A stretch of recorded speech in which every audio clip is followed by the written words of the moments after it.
لەو مەبەستە بایەخ پێدراوانەی تری جیهاد کە جێسەرنجە پاراستنی هێزە ئیسلامیەکەیە کە نابێ هێزی جیهاد و مجاهیدان بخرێتە ساحەی دژوار و فەوتان و بێ ئەوەی مەبەستێکی سەربازیانەی کاریگەر بهێنێتە دی.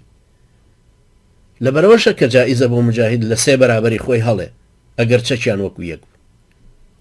ابن عباس خوا لێیان ڕازی بێ فەرمێ من فر من اثنين فقد فر ومن فر من ثلاثة فما فر. ئەفەرمێ هەر کەسێ لە بەرامبەر دوو کەس هەڵێ ئەوە هەڵ هاتووە جەبهەکەی چۆڵ کردووە، هەر کەسێ لە بەرامبەر سێ کەسە هەڵێ ئەوە هەڵ نەهاتووە. بۆ چونکە سێ کەسەکەش هەروان شمشێریان پێ ئەوانش کلاشکۆفیان پێ مش کلاشکۆفی پێ. ئەم ئەو خولیای شەهیدیەشی لە سەرای و سەرخستنی دینەکەی مەبەستە ئەوان خۆیان نەپارێزن بۆ ئەوی کە نەمرن.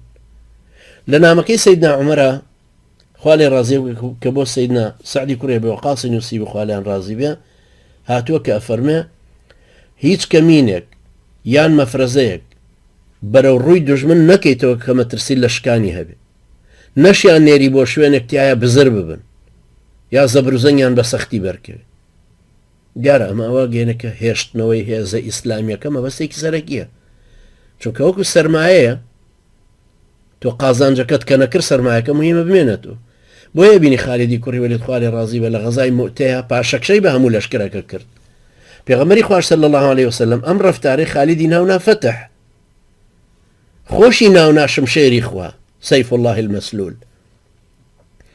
وەکو کە بخاری لە ئەنەس خوا لێ ڕازی بێ جێڕێتەوە أن النبي صلى الله عليه وسلم نعى زيدا وجعفرا وابن رواحة للناس قبل أن يأتيهم خبرهم فقال أخذ الراية زيد فأصيب ثم أخذ جعفر فأصيب ثم أخذ ابن رواحة فأصيب وعيناه تذرفان حتى أخذ سيف من سيوف الله حتى فتح الله عليهم.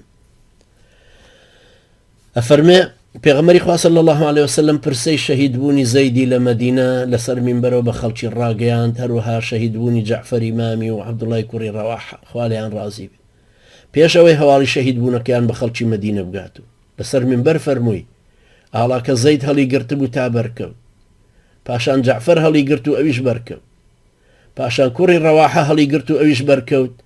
لەو کاتەشا پێغەمبەری خوا عەلەیهی سەڵات وسەلام هەردوو چاوی پیرۆزی فرمێسکیان پێ ئاهاتە خوارێ تا ئەو کاتەی شمشێرێک لە شمشێرەکانی خوا ئاڵاکەی هەڵگرت تا خوای گەورە فەتحی پێبەخشی کە خالیدی کوڕی وەلیدە شمشێرەکەی خوای گەورە.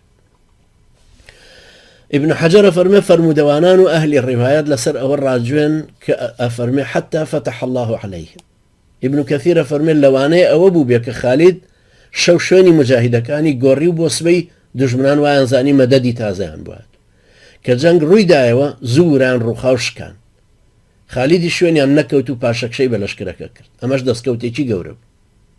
ئەمەش بەڵگەیە لەسەر زەرورەتی مانەوەی هێزە جیهادیەکە، چونکە ناشێ کە مادام زەربەیەکی جەرگ بڕانە لە دوژمن نادرێ و پێیان ناشێ بخرێنە بەر حەملەی دوژمن و شکست بەسەر ئەمانە دێ ئەوەی ئەم ڕێسا سەربازیە شەرعیە نایگرێتەوە واتە جائیزە خۆی بخاتە ئەو پەڕی سەختیەوە حاڵەتە تاک کەسیەکانە کە ئەشێ مجاهیدێک بە تەنیا خۆی بخاتە ناو دوژمنەوە و شەهیدەکەش بەدەست بێنێ و هەر کەسێکیش بە تاقی تەنیاش خۆی بخاتە ناو ناوەڕاستی دوژمنەوە تا ئەشی کوژن ئەمە هەر ناچێتە چوارچەوەی خۆ بە فەتارەتدان کە پێوترێ ئیلقاء النەفسی في التهلوك.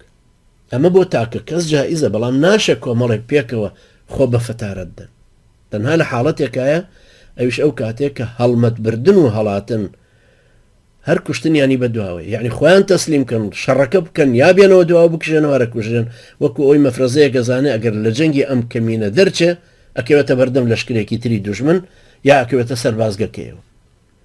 ئەم حاڵەتانە نەبێ ئەوانی تر جۆرێک گەوێت لە ناشەرعەتی چونکە خوای گەورە بۆ دەستە جەمعیە فەرمێ ولا تلقوا بأيديكم إلى التهلكة بەدەستی خۆتان مەخەنە بەر فەتارەت چوونەوە. بێگومان لە ڕیوایەتەکانی ئەبوو ئەیوبی ئەنساری و بەراء خوا لێیان ڕازی بێ هاتووە کە ئەو ئاەتە لەسەر ئەوان هاتە خوارەوە کە وایان نەزانی ئەگەر ئەوان بەشداری جیهاد نەکەن زیانی نابێت چونکە مسلمانان زۆر بوون و مسلمانان بەهێز بوون و بەڵام خوای گەورە ئاەتی ناردە خوارەوە کە وازهێنان لە جیهادەکە بە فەتارەت چوونە نەک خۆ خستنە ناو جەرگەی دوژمنە وەکو هەندێک کەس لە کۆنونێدا وا لێ تێگەیشت. ئەگەر مەفرەزەکە زانی لە هەڵاتن و ڕوبەڕووبوونەوەیانە ئەکوژرێن باشتر وایە بە تەکید بجەنگن هەتاکو شەهید دەبن وەکو ئیمامی ابن قودامەی مەقدیسیە فەرمێت لە مجەلەدی یەکەمی لاپەڕە 553 المغنی.